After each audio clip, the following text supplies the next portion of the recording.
બોટાદમાં રાણપુરમાં ખનીજ ચોરી બેફામ બની છે ત્યારે રાણપુર તાલુકાના કિનારા ગામે તંત્ર ખનીજ ચોરીમાં કાર્યવાહી ન કરતા ગ્રામ પંચાયતના સભ્યે આત્મવિલોપનની ચીમકી આપી છે।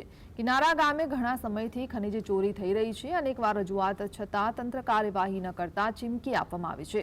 કિનારા ગ્રામ પંચાયતના સદસ્ય ઘનશ્યામભાઈ જાબુકિયાએ કલેક્ટરને અરજી આપી 10 દિવસમાં કાર્યવાહી કરવા રજૂઆત કરી છે।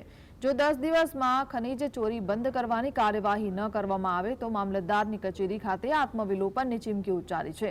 ઘનશ્યામભાઈ જાંબુકિયાએ રજૂઆત કરવા અંગેનો વિડીયો બનાવી સોશિયલ મીડિયામાં વાયરલ કર્યો છે।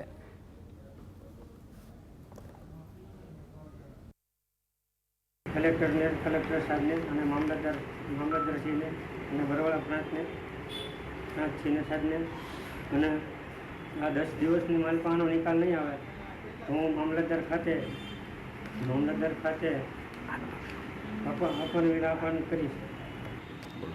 આની કાર્યવાહી નહીં કરવામાં આવે તો 10 દિવસની માલપા મામલતદાર કચેરી ખાતે આત્મવિલોપન કરવામાં આવશે।